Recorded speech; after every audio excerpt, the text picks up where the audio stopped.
Debate continues between the government and the opposition over whether Palestinian visas should be issued, if they were done too quickly, and whether the right security checks have been done. Joining me now is Liberal Senator and former Ambassador to Israel, Dave Sharma. Dave, thanks so much for your time. I asked this of James Patterson yesterday, but you probably got great visibility over this as well. Essentially, doesn't Israel add a really important layer of protection here, given their history of having some of the best intelligence in the world, and the people that have been allowed to leave via the Rafah crossing into Egypt? If they were at all a threat, Israel wouldn't have allowed that to happen, would they? Well, look, two things you need to bear in mind. Firstly, Israel has only recently taken over it's called the Philadelphia crossing between Egypt and Gaza. Before that, the Egyptians were in charge there, and I understand that if you're a Palestinian, you presented yourself with an Australian visa to the Egyptian security officials, they would let you through at Rafah. So firstly, that check has not been there, at least in the early parts of this this initial phase. But secondly, look, unless Israel's positively asked about whether these people, if they're on an Israel watch list, no, they might not be allowed to leave, and yes, they might be arrested. But in many instances, that may not be happening. I mean, if we haven't asked the question of Israel, can you make sure that anyone we've issued a visa to is not on your known Hamas membership list or something like that, then they may well not be doing that.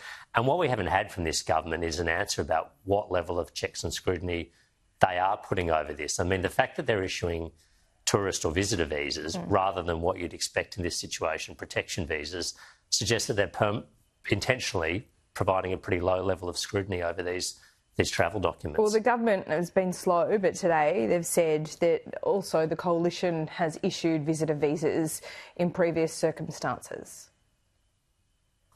Well, I'd like to know what they are and what the risk profile is that they're referring to. But usually, I mean, if someone is intending to settle or stay permanently in Australia, or certainly to seek asylum in Australia, you would not be issuing them with visitor visas. You'd be issuing them with temporary protection visas or some sort of interim or bridging type visa to allow them to then make the full claims for a resettlement. Because bear in mind, the risk of someone coming to Australia and staying for 30 days is quite a different sort of decision-making calculus than someone who's going to move to Australia and build a new life here. We want to know more about the latter category and probably less about the former category. And I think this is why it's so puzzling that the government has chosen to go down this visitor visa pathway.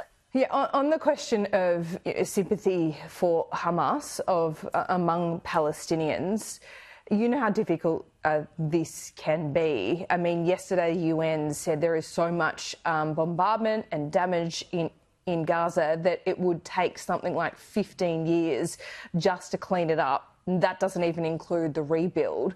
Given the circumstances in Gaza at the moment, how would the coalition define what a Hamas sympathiser was? And what do you think, where's the line between a security risk and not a security risk? Look, I mean, this would be a decision that would need to be taken by security experts and ministers as well. But you would need to get a sense, I guess, of people's level of ideological commitment to or not Hamas. Sorry, and Dave, I'm going to have to interrupt you. Sorry, the bells are ringing in the Senate chamber, and I don't want you to miss a vote. It's a really important answer. We'll try and get it from you. You're okay? I'm okay, yeah. I don't actually have to attend this vote, so I'm okay. All right, please continue. So, look, I think this is the sort of insight you would only get through sit-down or face-to-face interviews when you talk about, you have time to look at people's social media profile if they've got one, talk to their family and immediate family members, understand their past history, talk to security agencies in the region, in Egypt and Israel and Jordan and elsewhere, and understand if they have been on their alert list and things like that. Those are the sorts of decisions you need to make. I mean, when we've brought people from Afghanistan, for instance, they were usually people that we already knew quite well because they'd worked for Australian authorities. When we were taking people from Iraq and Syria, they were people who were fleeing Islamic State. Here in Gaza, we don't necessarily know who's a member of Hamas and who isn't, and it will take some time to find that out. Yesterday, I think the world got excited about some kind of breakthrough when it comes to a ceasefire. Netanyahu had agreed to the latest US proposal. Hamas is still holding out. Do you understand the details of that ceasefire? Is it materially different to the plans that have been put forward before? Well, look, I think Israel's requirements, which Hamas is not agreeing to, but which have been accepted by as I understand, the United States, Egypt and Qatar, is to retain control of the crossing between Egypt and Gaza, the Philadelphia crossing, and retain a control of a corridor halfway down the Gaza Strip to basically stop arms and weapons smuggling and whatnot. Now, Hamas is basically rejecting those demands, as I understand it, because they don't want any ongoing Israeli military presence in the Gaza Strip. And Israel is saying, I think quite rightly, given what happened on the 7th of October, they need a minimum footprint to basically ensure that preparations cannot be made for another 7th of October terrorist attack. And as I understand it, that's the sticking point right now. Yeah, I think so. We'll see where that ends up. Dave Sharma, always good to talk to you. Thank you. Thanks for having me on, Laura.